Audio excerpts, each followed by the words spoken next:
SIR নিয়ে চড়ছে রাজনৈতিক পারদ। এরই মাঝে মাটির থেকে বেরোলো ভোটার কার্ড। চাঞ্চল্য হুগলির চণ্ডীতলা ২ নম্বর ব্লকে। চণ্ডীতলা ২ নম্বর বিডিও অফিসের পিছনে একাধিক ভোটার কার্ড নজরে আসে।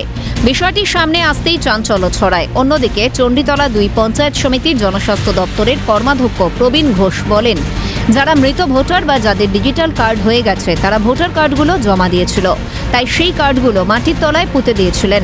সেখানে মাটি অসমান ছিল। এসআইআর শুনানির জন্য মানুষের সুবিধার্থে মাটি সরিয়েছে, তাই কার্ডগুলো বেরিয়ে পড়েছে। যেহেতু অশোক স্তম্ভ আছে, তাই কার্ডগুলো পোড়াতে পারেননি বলে দাবি কর্মাধ্যক্ষের, তাই মাটির তলায় পুঁতে দেওয়া হয়েছিল। তার মধ্যে কয়েকটা হয়তো বেরিয়ে পড়েছে। এতে সাধারণ মানুষের কোনো অসুবিধা হবে না। অ্যাকচুয়ালি আপনারা যে জায়গাটায় পেয়েছেন এপিক কার্ডগুলো আমাদের বিডিও অফিসের পিছন দিকে, এগুলো সব বাতিল কার্ড।